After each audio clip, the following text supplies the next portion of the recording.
Hello, my name's Heather. Welcome to my channel, or welcome back to my channel. I make videos about politics, and they're usually about the shameless weaponisation of anti-Semitism against the left. And this video is no exception. And I'm very happy to have my friend and comrade, Jonathan Rosenhead, with me. And Hi. Hi, yeah. And it's really great. So you've got a new backdrop today. I don't have to try and move the camera around to another bit of my front room to try and give you something interesting to look at if you're watching this. This is Jonathan's lovely flat in the south of Hackney. And Jonathan and I, we met through Hackney Labour Party. That's right, yes. Immediately after Jeremy was elected leader. Yeah, it must have been within a few months of that. I think it was October was the first meeting of the CLP. Yes. Yeah. That was a weird meeting, right? Yeah. So we've been on a long journey since then, through the Labour Party, through the disciplinary processes, and we'll talk about that. And what this video is about is it's a really good opportunity. I did a video at the beginning of May about the Labour Party's anti-Semitism training, analysing that, taking it apart. And this is going to be a video that looks at that in a slightly different way. So Jonathan is someone who's been sanctioned to do the Labour Party training, as someone who is Jewish himself, and as someone who does anti-Semitism education in schools, in the Labour Party, in other settings, right? Yes, that's right. So this is an opportunity to look at how the Jewish Voice for Labour approach might be different from the absolutely shameful, disgusting, racist approach taken by the Labour Party. So let's start with your disciplinary case, shall we? Where's your membership at the moment? Well, I was suspended for 18 months as a punishment in December 2021 for over 18 months. And technically, therefore, I should be unsuspendable on the 21st of June this year, so any moment. Right, so that will probably be after we release this video. I think so, just after, yes. Yeah, so that'll be exciting. And don't hold your breath. Right. And at the point when you are unsuspended, you have to do the training, right? Yes, I'm expecting to get an email message from the Labour Party saying, now do your training, without that you're not allowed to come to meetings and so on, and conference. And you've got 1 month to do it in. But I haven't had that message yet because I'm still suspended. So how do you feel about, you've seen my video about the trainings, and also I've given you all the files to look through. Indeed. How do you feel about being asked to do that training?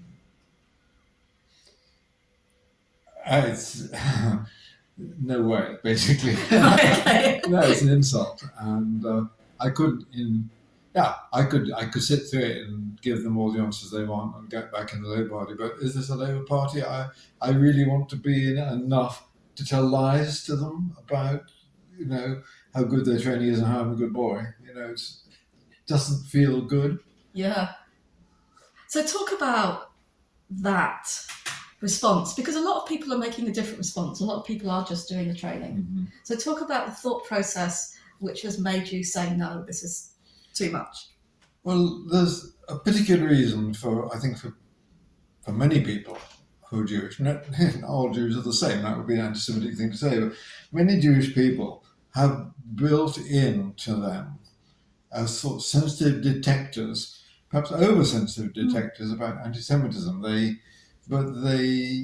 get a whiff of something that isn't quite right, or probably almost to a fault. They imagine it's there when it isn't. That we are highly sensitive. We think maybe the reason we didn't get that job or why somebody isn't going out with us is because we're Jewish, whereas actually maybe just because we're us and we're not good enough. So, but that is not anyone's own experience. But Jewish people on the whole, I don't want to generalise, but my experience is mostly we've been sort of educated and sensitised by our parents who inherited it from their parents, and there's a sense of, in effect, a millennium or more of experience of anti-Semitism with reputed brutalities. Hundreds of thousands of Jews killed, probably millions, even if you exclude the Nazi onslaught. And Jews learned various kinds of protective behaviour, like my parents only had Jewish friends. They both did stuff that made them meet other people who weren't Jewish, but the ones that came to the house and had coffee and cake and so on were all Jewish, because they felt safe with Jews in a way they were more on their best behaviour and alert with non-Jews. Right. And so that experience is like intergenerationally inherited. And then to come and do this training with that experience is just it's ridiculous. Because you realise that this training has, in its final form, I'm sure there were Jews involved in constructing it, but in its final form it shows deep insensitivity to the phenomenon, which most Jewish people, if you think about it at all, will have a much more sophisticated understanding, and we see this is crass. Yeah, let's come on to that. We're going to talk about some of the ways it's crass, but I think it's interesting for people to also know your political history. You have a long history with the Labour Party. Often us Corbynistas are presented as people who only joined up for Jeremy Corbyn. I mean, you were a Labour Party candidate, right? Yes, of course. I have a long history because I'm terribly old. So I was actually a Labour Party parliamentary candidate before many of the people who are likely to view this video were born, right? Which was in 1966. So how long ago was that? Yeah, that's before I was born. Yeah. And I think of myself as quite old now. It was in South Kensington, which was not a winnable seat, but we did passably well. It was my own local branch, my own local CLP, and I got selected in it. In fact, I was preferred on that to someone who subsequently got a winnable seat somewhere else, so that should have been me. But I was in South Kensington, and it was an exciting experience, and we did reasonably well. And about 18 months later, I left the party because it had lurched to the right. It didn't just happen once. And it wasn't that I left the Labour Party, but the Labour Party under Harold Wilson moved away from me. He left me. So I was in and out. I was in again in the 80s and so on. And then I left. When I rejoined in 2015, I had been out for 28 years, which means that I'd missed the entire Blair experience. I watched my friends some of whom on the left were hopeful that Blair might be a fresh wind, and I watched their gradual disillusionment. So I was spared that. I was more in I told you so mode. Yeah, well, and then you came back. And I rejoined on the day that Jeremy was re-elected. I'd taken out the £3 supporter thing, and then there was a wonderful opportunity, so it seemed, to do the things that ought to be done in this country. Yeah, it really did. It really did. And you've got a big history. I mean, this is the other reason why it's so insulting to ask you to do anti-racism training.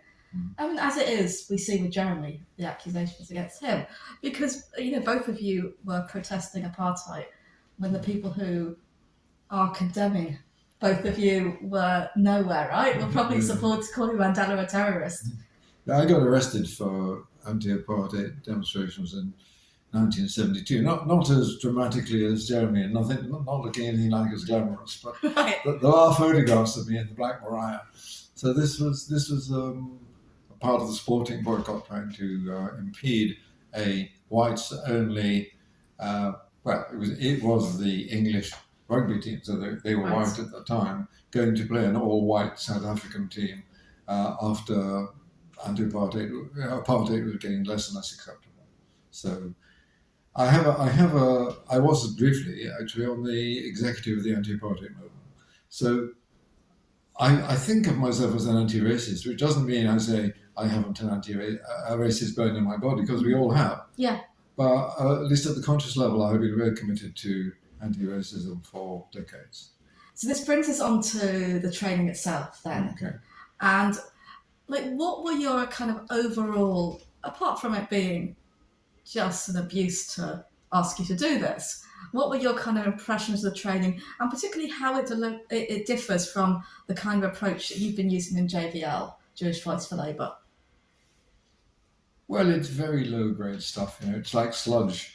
It's sort of, it asks you obvious questions and you know which sort of answers they're asking about. Nothing that makes you engage your thought at all about it. The only thought is, what answer do they want here? Not, how does this question get through to me if I am, in fact, let's say, somebody who harbours some kind of anti-Jewish sentiments? How would this penetrate the sort of thought processes that I've grown up with, where I think these sort of things about Jews are true. It doesn't mean they're not the sort of thoughts where you say, I hate Jews, I want to kill them. It's more Jews stick together, or Jews are good with money, or Jews have got too much power, which people, just as my sensitivity to anti-Semitism is inherited, so I think people's unthought through assumptions about Jews, about all Jews being the same and being like this, have been inherited from the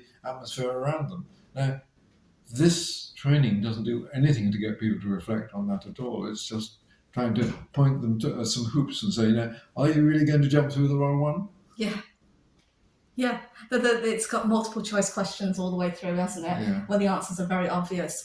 Well, that is a problem with if you're going to go into mass training. Yeah. Training is what you do with circus dogs, get them to jump through hoops or whatever, although I don't think that's allowed anymore. Apparently it is for Labour Party members. You have to jump through hoops. But education is something that takes a bit more. We do education, that's not training at schools, which means you need a teacher, and ideally a teacher who encourages people to think for themselves, not just tells them the right answer, and hits them on the wrist if they get it wrong with a ruler. And the sort of education that Jewish Voice for Labour has therefore been done in smaller groups. We get together when we're invited, which the Labour Party's tried to stop us from doing, but initially we were doing it for a lot of CLPs and branches and trade union groups, and increasingly now community groups, because the Labour Party's trying to fence us off. And that's despite the Ford inquiry, which people, I imagine most people seeing this will know about, so I won't go into it, but Martin Ford recommended the approach that Jewish Voice for Labour has to education as opposed to the JLM. And what we do is we do it in groups, usually, always people who voluntary, they wanted to come to understand more because it's become such a contested area.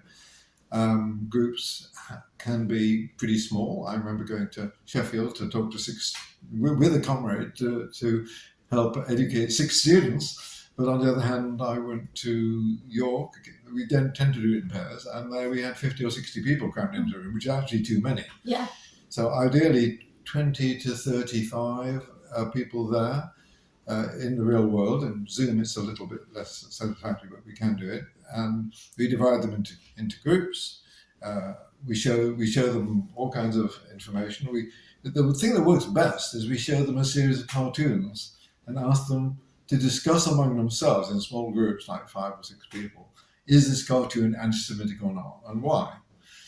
And then we have a plenary discussion where we look at what people thought, and there are amazing divergences. So 3 groups may think this is anti-Semitic, and 2 may think definitely not. And that's an interesting discussion because, and the advantage of cartoons is they're not like words which have a precise meaning. Cartoons make you think. And that works very well. We do other stuff as well. We do it with wording, and we provide a little bit of history. We give some introductions to the definitions that are floating around about antisemitism, but we're not polemical. We don't tell them what's right and what's wrong. We feed them information and hope they will discuss it and take it away. Yeah, so I think there's really interesting contrast there. So the Labour Party training is very normative, by which I mean it's like saying what is right and wrong, and that you're not trying to tell people and bash people over the head with that. You're trying to help people to come to understandings. And that's a really different approach.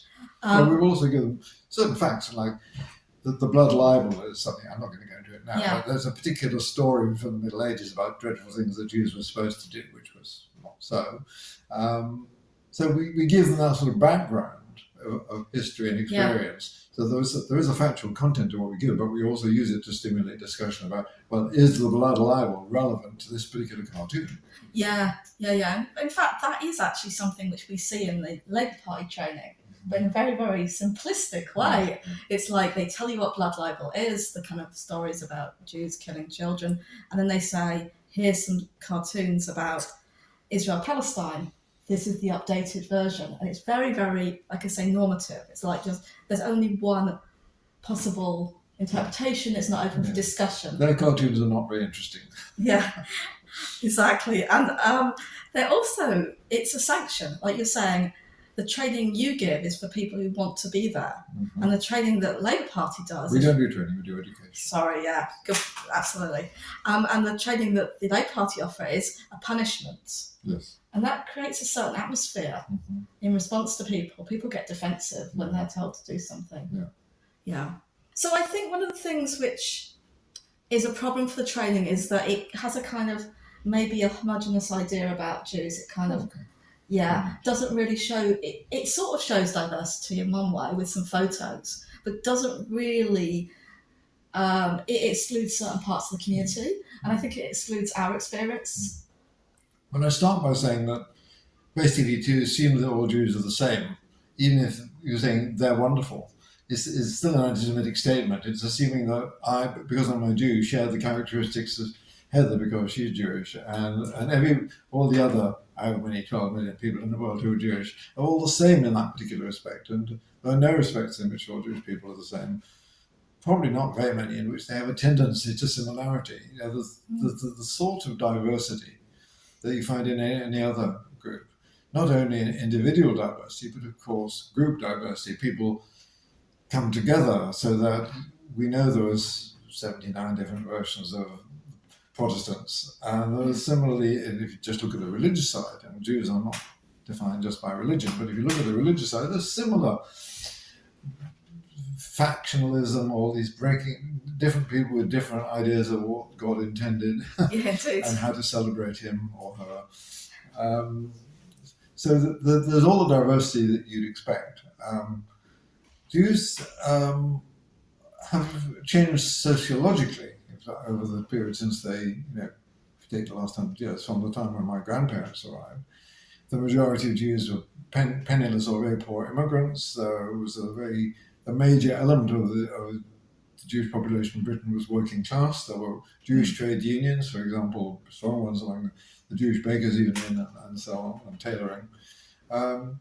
There's certain trades in which Jews became quite prominent, and a significant number of them did well, and another significant number went for higher education as a way out of their situation, or education, sometimes higher, and were perhaps, I think, there was a slightly higher tendency to entrepreneurialism, maybe, but that was largely because Jews didn't have the same kind of settled basis in the environment, in the economy, that indigenous people did. Jews that have been immigrants basically were wherever they've been for a couple of thousand years, and in many countries they were prevented from owning land, so they weren't farmers.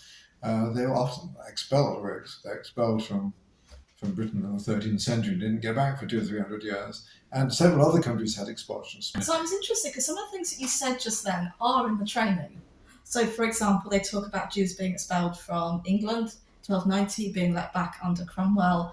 The training talks a little bit about diversity in religious practice between more traditional forms of Judaism and more progressive, in inverted commas, forms of Judaism, and also people who are secular Jewish, and their Jewish identity is attached more to Israel or to culture in other forms. But it struck me that there's still a lot that's missing from that picture, and there's a lot that distorts in that picture. Can you say a bit more about how you think the training distorts the images that you've been speaking about? I was going to say something different, so can I say my bit and then you can ask the question again? Yeah. I was going to say that it's worth noting that approximately half of the Jews in this country, people who regard themselves as Jewish, self-identify as Jewish, have membership of a synagogue, which entitles them to a seat in the synagogue, which they rarely use. Yes. So the number of people who actually go to synagogue is quite a small proportion. And there are about four main synagogues that they might be affiliated to. One major one of which is not affiliated to the Board of Deputies of the British Jews. So you have these unrepresented synagogues in a basically undemocratic way, electing delegates to go to the Board of Deputies of British Jews on a self-perpetuating basis, and then they speak for the Jewish community. And they speak not only for those in their synagogues, but also all the great majority who never turn up to synagogue or aren't even a member. And I'm one of the ones who isn't a member, although I did used to go when I was a kid. Yeah. My parents had a seat they didn't use, but I would sit on it on Saturdays. Yeah, I used to go to synagogues Friday nights and Saturday mornings. You were in a separate balcony, presumably. Yeah, I was. It wasn't a balcony; it was behind a mechitza. Okay. So mechitza is a barrier. Yeah. So segregated. Yeah, so men and women sit separately in traditional Jewish practice. My mum goes to a synagogue now where they don't separate. She's switched. That's a little bit of an aside, though. I might cut that. Okay, so that's interesting what you're saying about the board deputies, because my feeling is that they represent a kind of establishment Jewish voice, along with like Jewish Chronicle, Community Security Trust, who happily or unhappily, depending on your point of view, were the collaborators with the Labour Party on this training. And what do you see as the problems with these people speaking for the Jewish community? Yes, well, the Board of Deputies is part of the problem, and the Community Security Trust is part of the problem, because the Board of Deputies, as it were, purports to speak for all the Jews when it isn't representative. The Community Security Trust has got community in the middle of it, and all those pronouncements by the Labour leadership talk about that we are responsible to the Jewish community as if it was one thing, and it's highly fragmented in terms and differentiable on grounds of how it is. So that take for example the left, the alternative Jewish movement. Movements which exist, there must be at least 8 or 9 of them. We don't seem able to get our act together. I think Jewish Voice of Labour is one of the newer ones, but it's also one of the largest and one of the most cohesive ones. But there are lots and lots of others. That's insane to me. That's the one thing which struck me. It's like you've got a Jewish socialist group. Yeah. You've got Judas, which is kind of more anarchistic. You've got the International Jewish Anti-Zionist Network. True. Got Jews for Justice in Palestine. Yeah, there's Narmod. Narmod, yes. I think we're running. There's more. I mean, Narmod is not even that far away from Yachad. It's a bit more lefty, but it's anti-occupation. Yachad is a liberal Zionist group. Yeah. And Narmod has got Zionists and anti-Zionists in the same space. So it's very complicated, really, the way. But our politicians speak as if there was a Jewish community who all think at the same time, who are all hurt by the same things, whereas actually here you've got a couple of Jews who are deeply hurt by the things that those people are saying. Yeah, this is the thing, isn't it? It strikes me that the thing which was never spoken about in this, it is spoken about now, and I think Jewish Voice for Labour has been really good at pushing that. It was never understood that what was happening was a pre-existing contestation within the Jewish community that suddenly became embedded in the Labour Party and used to destroy a progressive movement, right? Yes. And that is the ideological force of people who claim to speak for the Jewish community and Jewish experience because of the power of the image of the Holocaust. And that gives a moral authority to things which are said as if in the name of a Jewish community, which in reality doesn't exist in that way. We have a shared experience and a relationship with the Holocaust, but what lessons we draw from that politically can be very different. Yes, absolutely. I actually did make a video about the use of Holocaust comparisons in UK politics, and I kind of look at that a little bit because there was a battle on Twitter, I don't know if you know this, between so the woman who's in charge of the Holocaust Educational Trust, Karen Pollock. Yeah, come across that. Yeah, so she was very, very damning of the use of Holocaust comparisons, or really Nazi comparisons, 1930s Germany comparisons that Guernica made with current politics. And then Rachel Shabby, who's more on the left, jumped on that and said, no, I don't agree with this. We should be learning lessons from history. We should be making comparisons if those are appropriate. And then whoever was doing, I think it was the Board of Deputies Twitter or one of these establishment organisations, forgot they were on that Twitter account, thought they were on their personal account, and used the Board of Deputies account to slag off Rachel Shabby. Yes, I did see that. Yeah. And you could really see encapsulated exactly what you're saying, this kind of contestation around the meaning of the Holocaust, what we do with it. It is unfortunate. It has been played like a card in a game. This is a trump. We're now going to play the Holocaust, and you have no answer. You have no higher trump than that, and that is despicable because it's too important for that. And there are many lessons we can learn from it.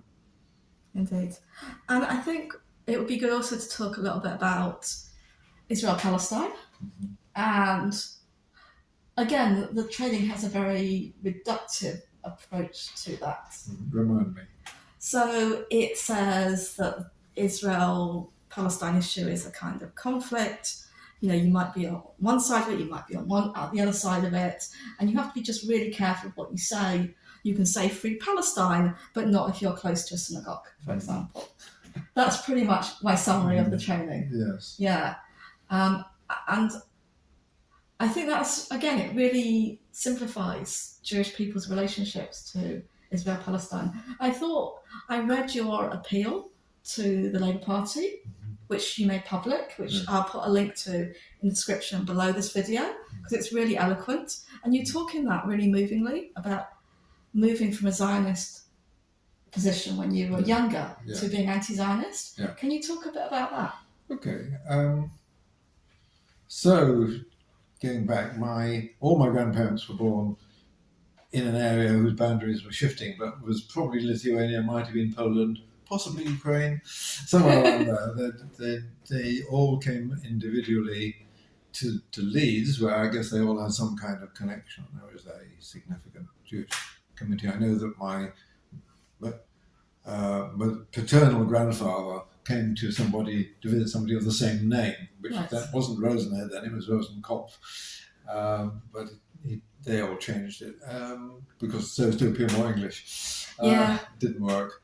But, so they came, they met, they married, and I got pictures of my two grandmothers taken like 25 years later, because it was obviously they only got to know each other really when my parents married. And there's a picture of these two Jewish women in clothes which identify them quite clearly as weird, in the sense they were immigrants. They were not wearing the clothes of the. They had grown up in a different world and they'd come over here, and they gradually acclimatized to it. But we had the immigrant experience in my family just 2 generations before me. 1 generation before me, one of my very distant cousins, that was my father's cousin, came in on a small boat because as part of the antisemitism which was rife in this country. I mean, I'm talking now about proper anti-Semitism, nothing to do with Israel, which didn't exist. There was anti-Semitism, and there still is. But there, when Jews started coming in numbers around the time my grandparents came in, the British government rapidly enacted something called the Aliens Act, which could have been said the Keep Jews Out Act. And it was proposed by the guy Balfour, who was Prime Minister at the time, who was subsequently the Balfour Declaration, which set up Israel. And he was an anti-Semite. So how come an anti-Semite puts up barriers to Jewish immigration, but also takes the first step towards the establishment of Israel? And the answer is because he wanted Jews over there and not over here. So he wanted them out of here, not let them in anyhow, then get them out and go send them to Israel, or Palestine as it then was. So they got in just before the Aliens Act, so they were here. But I remember the family came, I think, in the 1930s. But basically my father's generation. And came up with his family. It was difficult. It could be done if there was a job that had been advertised and nobody had applied locally. So I think it was probably a kosher butcher job that he got when he came over. In fact, he's established a butchering business later. Right. But his oldest son was over 16 and wasn't allowed in because he was of working age. And it was that son who came in on a small boat. Now, it wasn't on the same scale as the current one, but Jews are and have been refugees and have come in on small boats, and it gives us, I think, a particular empathy with those who are in a similar way trying to escape from serious problems that they have. So anyhow, I was talking about my grandparents. My grandfather established a tailoring business eventually. He didn't come in with any money. He started work as an underpresser in a Leeds garment workshop. The underpresser is lower than the presser, and the presser is way down below the cutter. So he was the underpresser, which meant he had to come in half an hour earlier to light the fire so that the pressers would be warm. Anyhow, he eventually worked his way up from there to being a small businessman. Aged about middle 50s, he was able to pass that on to his son and spent his life full-time collecting money for the Jewish National Fund to aid settlement in what was then Palestine and became Israel. And the little blue boxes were in his house and my house, and we put our money in. And his name was Max Brostoff, and there was a Max Brostoff forest in Israel, which the Leeds Jewish community contributed money to plant these trees, almost certainly, although I haven't been there, to disguise the ruins of one of the destroyed Palestinian villages of 1947-48. I think this is something which people don't realise, and I spoke about it in the first video I did for my channel, that we all just collected for the Jewish National Fund. It was just standard. And it seemed like, how could you not agree with planting trees in Israel? It was just like it was a green thing to do. I used to get these little certificates. Yes, I got some. Right, yeah. I mean, I was really proud every time I'd managed to collect money. I would ask people to donate 10p, and I'd collect all the 10p's. I think there were little stickers you could put on the sheet. Yeah. And none of us were told what was really being done with this money. None of us were told how this was being used to ethnically cleanse Palestinians from the land. Going back to my family and away from the trees, can't see the wood for the trees. My grandfather was one of the main, perhaps the patriarch of that period of Leeds Zionist establishment. And my grandmother had a similar position in the women's section, which of course was separate. So they were intensely Zionist. My parents also, I think almost as an article of faith. My father was, he was less in law. My mother was president and treasurer repeatedly of the Liverpool Hulda Zionist Circle, which was the women's group for people of her generation. I grew up in a Zionist household. I was really worried in 1948 that Israel or the Jews would be overwhelmed. Every time there was conflict, I got worried. I celebrated the victories right through to 1967. Yeah. And then I thought, wow, they've now got more than enough security. So now obviously it'll be the time they'll reach an agreement with the Arabs as how they're going to live together in this land. Which that didn't happen, as we know. Yeah. They pushed on ruthlessly, having the advantage militarily and in other ways. They've been pushing to exclude the Palestinians to get as much land as possible with as few Palestinians on it as possible. Yeah. The Palestinian diaspora which is very extensive and probably comparable in size to the Jewish diaspora, is a result of Israel's partially successful attempt to exclude the Palestinians from their own land. Yeah. Where was I? Yeah, that's a very interesting answer. So, I mean, how did you make that transition from being Zionist to being anti-Zionist? From 1967. Yeah. I may say that by this stage, most of my friends, including my late wife, had a more radical position on Israel than I did. And Gillian would say things about Israel. I'd say, you can't say that. And I thought, that's almost verging on anti-Semitism. Interesting. There was this criticism going on. Yeah. And gradually I've found myself almost isolated as the extreme holdout. Yeah. But I was, of course, shifting all the time. Yeah. But so was my mother, which was interesting. But by the time she was in her 80s, so this would be around about 1990, we'd stopped talking about Israel for about 15, 20 years because it was too contentious a subject, because even though I hadn't gone as far as some of my friends, she found what I was saying of Israel as overly critical. And so we stopped talking, and then we started talking again. It was my mother who initiated it. Right. I was saying things about this wasn't the Israel we thought we were working for. And that was an Israel who wasn't doing, was only doing about 10% of what it's doing now in terms of oppression of the Palestinians. Yeah. I think that I think so. I've had these conversations with lots of people, like Jewish people who are either anti-Zionist or non-Zionist, and everyone has that story of like shifting, and it's a really gradual process, like you're describing. And it was for me as well, and I think that's completely absent from that understanding of Jewishness that's in that training. And also just generally in all the debates we've had around anti-Semitism, the only understanding you can have of Jewish people is that their Jewish identity is inseparable from feeling a connection to Israel, from being Zionist. And I think it's really damaging, that idea.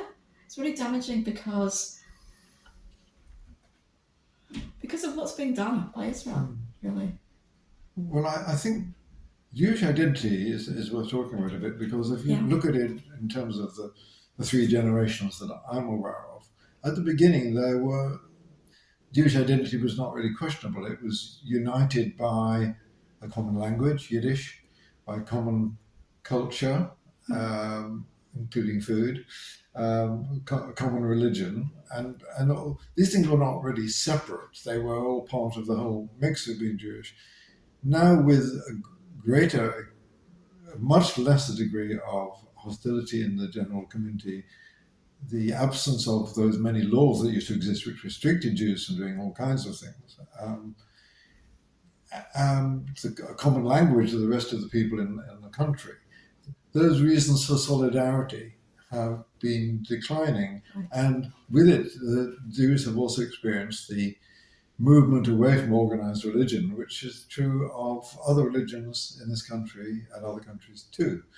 So here you have a group that's used to clinging together defensively, has a strong sense of identity still, but where's the core of it? And for many people, that core has not become the Jewish contribution to culture or the Jewish radical tradition of supporting those who are oppressed, but has become Israel.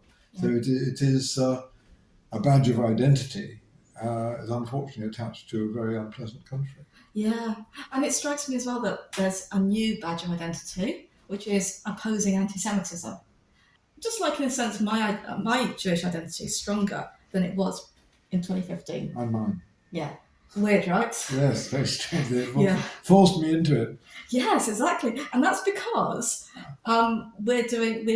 we've been drawn into identifying publicly as Jewish, to speaking about Jewishness. And I think that's happened to people who are on the opposite side that's of what's us. very interesting, because that's what Margaret Hodge says Exactly. in her interview. Yeah. Almost the only thing she said that I related to, which was she didn't come into politics to be Jewish. She was a Jew who happened to be in politics. Yeah. And I have been engaged in a range of political activities, anti-apartheid to supporting Irish liberation movements and working with the socialists in Venezuela.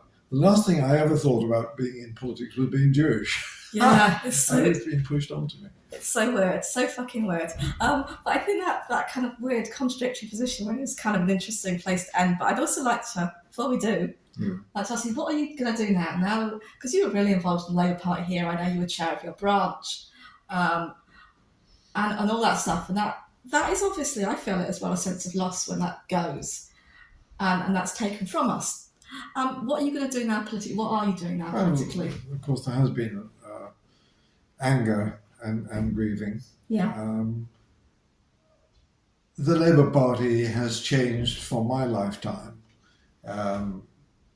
by a ruthless process which defies all laws of natural justice and blatant lying by the leadership, including the leader. And this is not an organisation. There is a notional Labour Party that I still relate to, and it's not the actual real one that we have. So I have no great desire to be a member of this organisation.